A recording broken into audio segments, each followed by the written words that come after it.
the fear in Mexico and in Latin America when we decided to go for trading with the giant.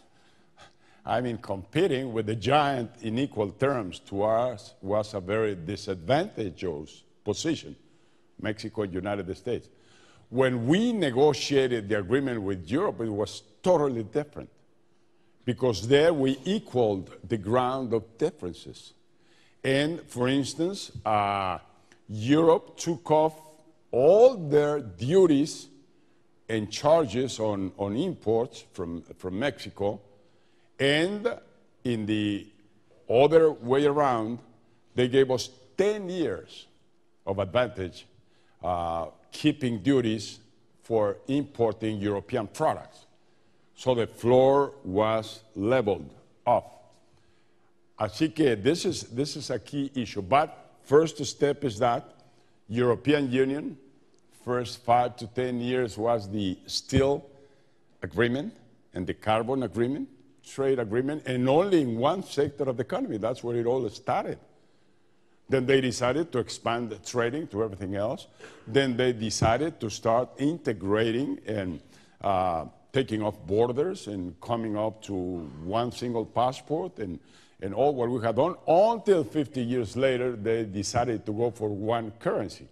And that has not even consolidated today yet because Britain is not there and others have not yet joined to that one single currency. But what happened with that, and this is the interesting part of this. Look at Spain. 25 years ago, 30 at the most, Spain had the same per capita income than Mexico, around the 3,000, the 2,500 US dollars per capita income. Today, Spain has moved tenfold. It's over 26,000 US dollars per capita income. Mexico has only moved up to 8,500. Ireland, same situation. Today, Ireland enjoys a per capita income of over and above 40,000 US dollars, coming from 2,500. It's the leader in Europe, Ireland today. It's incredible, the miracle. Portugal, Greece, and now the rest are moving. Poland, Czech Republic, Bulgaria, Turkey, all of them have begun to accelerate their process of development. What is better for United States than having a successful neighbor to the south? What is better for United States than putting together this partnership for prosperity and leveling off the differences like you have with Canada? No problem in that border. Nobody has to be there, the army or anything. Migrants go back and forth. U.S. citizens go to work to Canada, they come here. And that's what we have to reach, because the difference is in income. Unfortunately, we are getting there, because 10 years ago, maybe 15 years ago, the difference between income for an average worker in the States and in Mexico was tenfold. $1 in Mexico, $10 here in the States. What would be the income of a worker? Today is fivefold in the border, not in all of Mexico. In all of Mexico, it's still about 7.5 times. And if you go south with Oaxaca, it's still 10 or maybe 12 or 15. So the border states are progressing much faster than the southern states in Mexico. And this is because of NAFTA, and this is because of this business relationship. So I would take as a model of inspiration to get some ideas, the process in the union for our case here, and try to work out our own kind of deal, but based on what has worked in other parts of the world. And Aquí? Okay.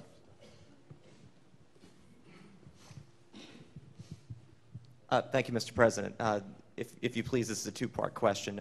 First, how do you think President Calderon is responding to the swine flu outbreak? You touched on this briefly, and more generally, how does Mexico balance the need for increased democratization with the need for a swift, coordinated response to something like the swine flu or a man-made phenomenon like the cartel violence?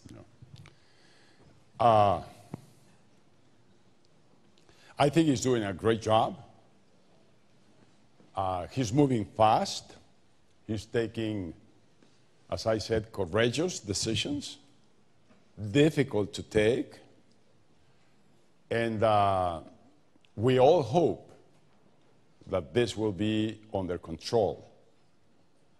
There is a due date for the 6th of May. Right now, all 100% of schools in Mexico are closed.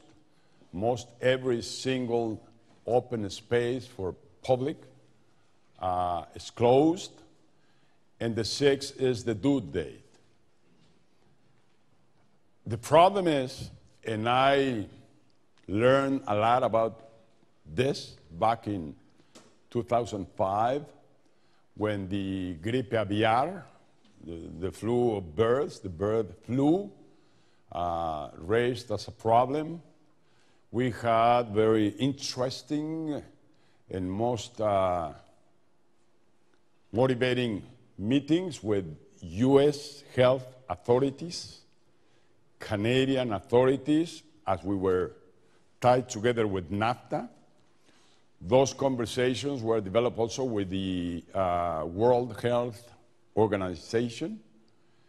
And we came out with a policy, public policy, back in 2005, which is a manual about this thick that has every single consideration for this kind of problems, like the one presented with influenza, the pandemias and everything.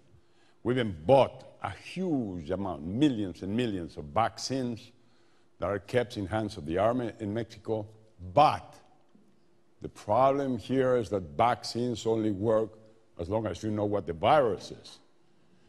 And that's what is being right now in a hurry trying to be discovered by the World Health Organization, by the U.S. authorities, by the Mexican authorities, and everybody is collaborating in trying to find as quick as possible the virus so that the vaccine can be produced.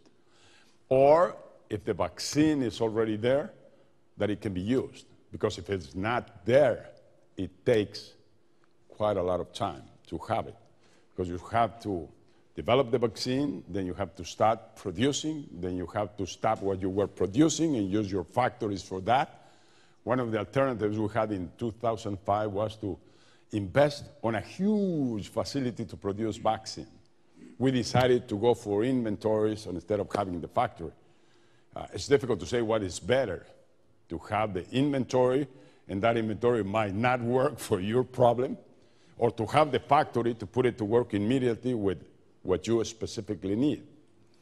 And so all of that has to be moved ahead. Now, on the meantime, every single effort has to be done to refrain, to limit the expansion. And this is why all the measures that have been taken in Mexico and now in some other parts of the world.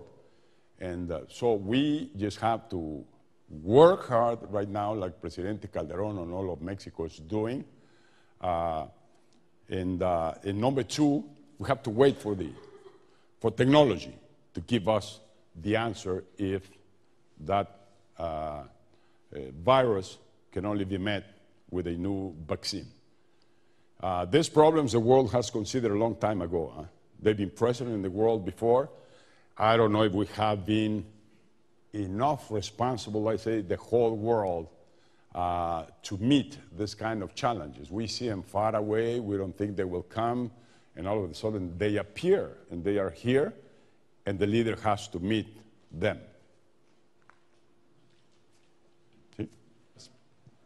Mr. President,